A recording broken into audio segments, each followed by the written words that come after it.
A ceasefire deal begins and some hostages released today. What President Biden had to say about the long road ahead. And as shoppers fill the stores for Black Friday, do shops have enough employees to meet the rush? Just a little bit of rain here for the weekend. We'll show you when the pattern shifts and we turn much wetter than this. Hi, everyone. Thank you for joining us. I'm Mike Rush. 13 Israeli hostages released by Hamas are now back in Israel. They crossed the border from Egypt last night, according to the Israel Defense Forces. The released hostages underwent an initial medical assessment and will be returned, or reunited rather, with their families at Israeli hospitals. A 4-day ceasefire took effect earlier today. In an address today, President Joe Biden stressed this initial release of hostages is just a first step for the recovery of those released, for those still being held, and for the prospect of peace in that region. All of these hostages have been through a terrible ordeal, and this is the beginning of a long journey of healing for them.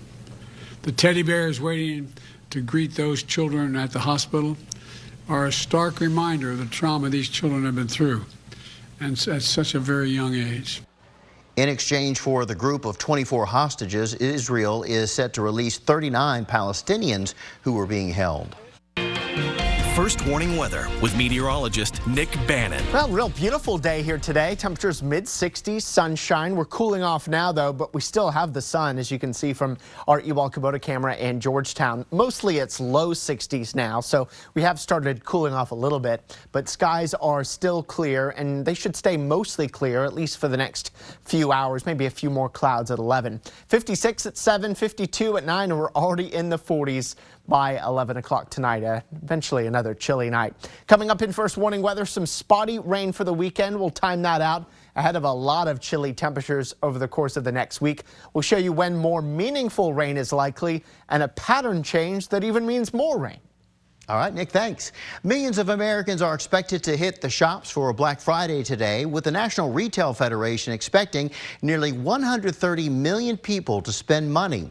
Experts say as you shop today, there are a few things to remember. First, make a list so you stay organized. Second, always cross-check deals online to make sure that you're truly getting a discount. And try to use cashback cards if you have that as a feature on your credit card to make sure that you get some nice rewards for those big purchases that you might be making. With all of that shopping, will there be enough workers to meet the demand? KXAN's Mercedes Hernandez spoke with local experts to find out. Bumper-to-bumper traffic, crowds, and shopping bags. Loads of shoppers staked out the Tanger outlets in San Marcos in search of deals. Black Fridays are definitely our Super Bowl. But Allison Murphy with Tanger says shops here are also searching for seasonal workers. It just depends on each store on how many they're going to hire more. I know I spoke with one of the stores and they said that they had 6 extra coverage just for today. She says even before the holiday season, stores haven't had trouble filling open spots. They're always hiring. They're always looking to fill positions. We do live close to the campus, so we do have that flow of students that come in and out. So our restaurant clients get really busy. They are looking for seasonal staff. Casey Nitchik and Todd Gurgis are with Talent 512 Patrice and Associates. They recruit workers for hospitality businesses. They say demand for wait staff is high this time of year, but the busyness of the holidays also bring another challenge. These smaller clients that we have or companies where they get really heavy seasonal influx of private bookings and dining and all of that, holiday parties, it's difficult to bring on some management staff during that time. They say hospitality as a whole is still seeing a shortage, but there have been some positive changes. We are seeing a lot of increasing in salaries and wages. Wages across the board. The Texas Workforce Commission says last month, the state hit a new employment record with the labor force growing by nearly 21,000 people. And the National Retail Federation expects its own new record by December, with Americans expected to spend up to $966 billion. Murphy says Tanger is ready for that challenge. This is our time to shine. In Austin, Mercedes Hernandez, KXAN News. Well, a deer decided to get a jump on Black Friday shopping in Maine yesterday. Police arrived at this store after getting a call from what they thought was a holiday burglary. They found a large front glass window smashed with many items knocked over inside. A police officer's body camera shows the suspect. It is a white-tailed deer caught on video inside the store. The deer was able to leave on its own. Police say the animal was not seriously hurt. If you want to check out some professional holiday lights, Peppermint Parkway opens tonight at the Circuit of the Americas racetrack. The drive-through light experience runs through December 30th. According to their website, ticket packages are per vehicle and start at just over $40. That includes admission to Peppermint Plaza with rides and a holiday market. And new for this year, there is a petting zoo. The plaza opens at 5 with the Parkway open tonight at 6 o'clock. Democratic Congressman Lloyd Doggett of Austin says he'll get an update next week from U.S. Department of Agriculture leadership following its investigation into food benefit delays in Texas. Yesterday, we first reported the state was being investigated over its handling of benefits with the Supplemental Nutrition Assistance Program, or SNAP. This comes following anonymous whistleblower complaints alleging that wait times for benefits to help pay for groceries are projected to exceed 200 days. The federal standard is 30. On Thanksgiving, Governor Abbott said his office is working with the Texas Health and Human Services Commission to clear that backlog, to make sure that they fix any problem that's causing any delay whatsoever, because we want to make sure that the people who are eligible for SNAP are going to be getting the food that they deserve. Tonight at 10, we'll have more on the federal investigation and hear from food banks struggling to keep up. Still to come, a fire at an apartment complex leads one South Texas boy to make a daring escape. How he managed to get out alive. Why some say software designed to keep students from having access to inappropriate content on school devices could actually be harming the students. And the Longhorns gearing up to host the Red Raiders in the last game of the regular season. An 11-year-old Southeast Texas boy is alive and safe after he broke a window to escape a fire at an apartment complex. Houston area firefighters responded in Webster on the southeast side of the metro. Kyer McWhirter said that he woke up after smelling what he thought was a candle. The 11-year-old said when he opened the door, he saw flames coming from the corner of his home. Then I broke through the window and someone came to help me get out of it. I just thought, oh, there's nowhere else to go. Besides cuts to his hand and a gash on his leg, he says he is feeling okay. 2 firefighters were sent to the hospital. Authorities are investigating what sparked that fire. A traveler at the Seattle-Tacoma International Airport was caught trying to conceal a knife in a loaf of bread. TSA said it recovered the hidden knife inside the loaf of bread as it made its way through security on Wednesday. A TSA spokesperson said the incident is a perfect example of what people try to do to hide items when traveling. Now that person will face a fine for trying to sneak a prohibited item through security. The world's largest iceberg is on the move for the first time in over 3 decades. Scientists announced today that the almost 1,500 square mile iceberg has broken free. The Antarctic iceberg is roughly 3 times the size of New York City. As it gains steam, the colossal iceberg will likely be launched into the Antarctic circumpolar current. This will funnel it toward the Southern Ocean on a path known as Iceberg Alley, where others of its kind can be found bobbing in dark waters. Still to come, your student's school-issued device could be monitored, what content school districts are flagging, and how that information could be used. Lake Buchanan holding steady, Lake Travis still slowly falling on another dry day with high temperatures still below normal. A lot of chill for the next week. We'll show you when 70s come back and also more rain in first warning weather.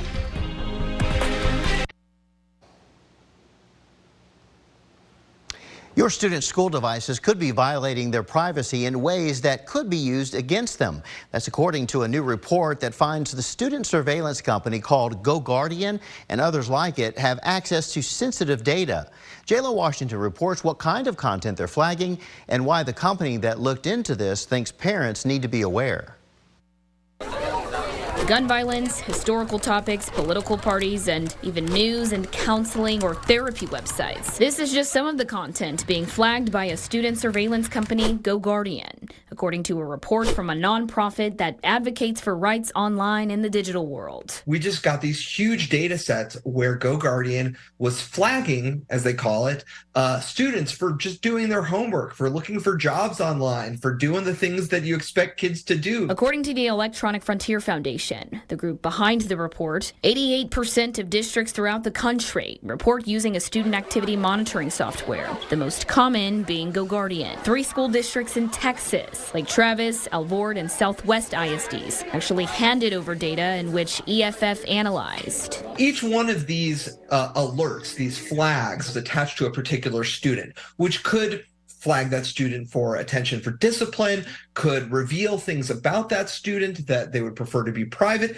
may eventually even make its way to law enforcement. Lake Travis ISD in Central Texas told us in a statement it's had the software since 2015 and hasn't had any issues or concerns, and that GoGuardian is used solely for filtering potential harmful or obscene content. And it says it doesn't use the flagged activity feature, but other districts are using this feature, getting as many as 50,000 warnings a day, according to EFF. In fact, EFF created this red flag quiz with real data from GoGuardian it obtained from a few school districts to help show which keywords are triggering alerts. Parents, in particular, for their kids, should know when information is being collected on them. The Texas Public Policy Foundation says it is a difficult topic. They should be able to exercise the right to opt out of that. If that's something they're not comfortable with, there's still such a pressing need to ensure kids are kept safe from harmful content. I look at a month worth of data, I see 15,000 minimum items in there.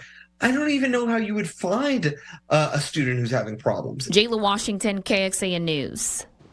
The report also points out GoGuardian flags items that may not have even been visible to a student, including text in the underlying coding of the website. First warning weather with meteorologist Nick Bannon. Hopefully you enjoyed your Black Friday here. Gorgeous day, cool night on the way. This is how it looks in southeast Austin from our Whittlesey Landscape Supplies camera.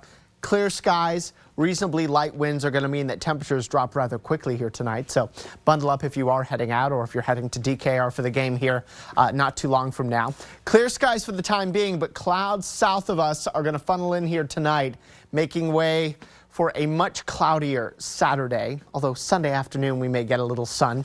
Those clouds are also going to bring some spotty showers our way, not so much for the morning, but I think around midday, afternoon, a few spotty showers come our way and into the evening as well. So a couple of opportunities for wet weather, and then another chance for rain coming in Sunday morning, this time from a cold front that will bring not just a couple of showers, but also cooler air that'll settle in. Right now we're at 62. In fact, our high temperature today of about 65 will be one of the warmer days we see for at least the next 4 or 5 days. Tonight we're down to 44, increasing clouds through the night. Your Saturday, it's cloudy, if not mostly cloudy at best, but a 20% rain chance coming during the afternoon and early evening with a high of 62 here tomorrow. Temperatures drop a little bit on Sunday thanks to the morning cold front, but much more on Monday as we're down to 54. That should be the coldest day of the week ahead. Temperatures start to rebound a little bit on Tuesday up to 59. Not much of a rebound though. Our morning low temperatures keep dropping through Tuesday morning. We're forecasting a low of 36 in Austin Tuesday, but a first warning for you in the Hill Country, that could be our next opportunity for a freeze. 31s and 32s to begin the morning Tuesday in parts of the Hill Country. Even some of the suburbs of Austin could get that cold. So bear in mind just a few days from now, that Tuesday morning temperature could be cold enough for a freeze where you are. Tuesday afternoon, we're up to 59 thanks to increasing sunshine. Wednesday, the 60s return and 63. And then we look to begin a wetter weather pattern beginning Thursday into next Friday and possibly beyond. Thursday's rain chances, 50%, which is pretty high this far out. 67 for the high Thursday. And then for Friday, call it 70 degrees. Beyond the 7-day, this is basically the first week of December. Pretty good odds for wetter than normal weather that entire time. And some of our extended models beyond that also paint the picture for more rain too. So we'll keep an eye on the extended forecast. We'll keep updating things as we get closer to it. But things are looking wetter beginning at the end of next week into the first week of December. Thanks, Nick. As Texas gets ready to take the field against Texas Tech, we are live at Darrell K. Royal Memorial Stadium with what a win could mean for the Longhorns.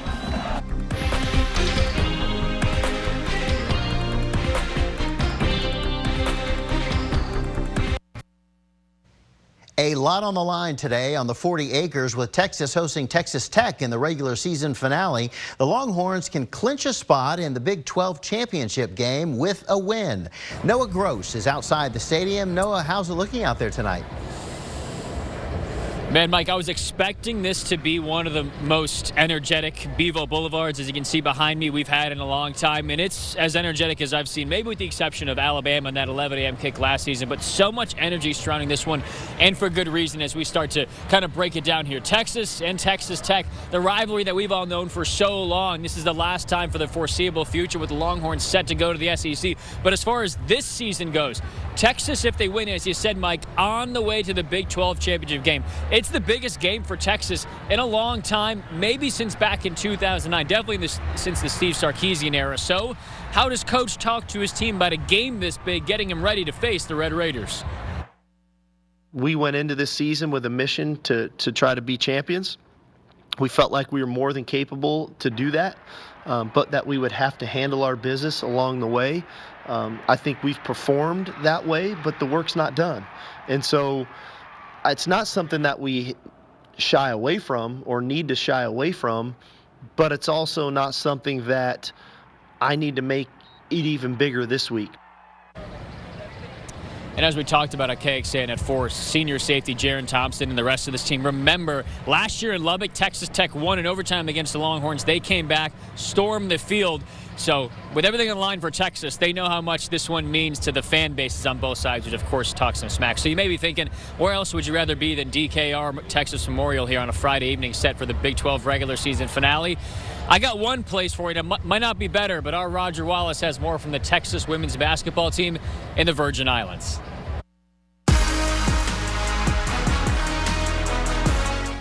Longhorns are back in action tonight in the Virgin Islands. They'll take on High Point University. High Point blown out by South Florida on Thursday. Texas did that to Arizona State. Beat the Sun Devils 84-42. Leading scorer Hadijah Faye remembers well what happened last year in the Bahamas when they lost their first 2 games. Last year it was like a lesson for us. Like it made us this year like be ready, know what to expect really as a team. They didn't play well tonight, and we've seen enough film on them. We respect them. They can really shoot the crap out of it, so we're going to have to play well tomorrow and guard the three-point line. Getting off shots might be a chore for High Point against a suffocating Texas defense. For much of last night's game, Arizona State had more turnovers than field goal attempts. Late start here in the Virgin Islands just after 9 o'clock as Texas tries to get to 6-0. In the Virgin Islands, I'm Roger Wallace, KXAN News. Tonight on KXAN, it is college football on NBC before we're back with KXAN News at 10 o'clock. Or join us an hour earlier for KXAN News at 9 on CW Austin. Here's where to find us over the air or through your television provider.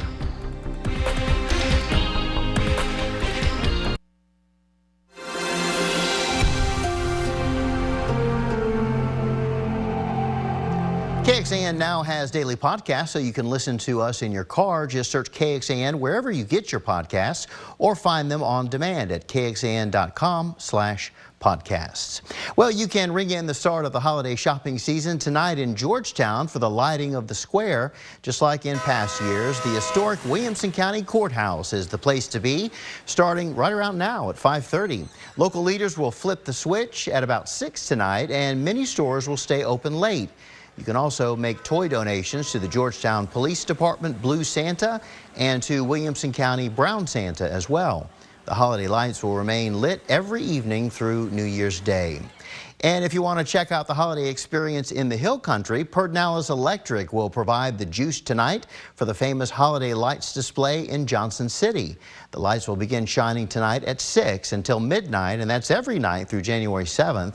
The event goes back more than 30 years and is free to attend. And Nick, it should be pretty mild out there tonight for those sorts of things. Yeah, 60s now, 50s soon, so sort of starting to feel like the festive spirit a little bit without that weather getting too cold for you. Certainly bundle up. This is how DKR looks. Beaver Boulevard filling up, and DKR starting to see some people in those high seats too. As far as your forecast is concerned tomorrow, starting out mostly cloudy and then turning completely cloudy as rain chances start to tick up slightly.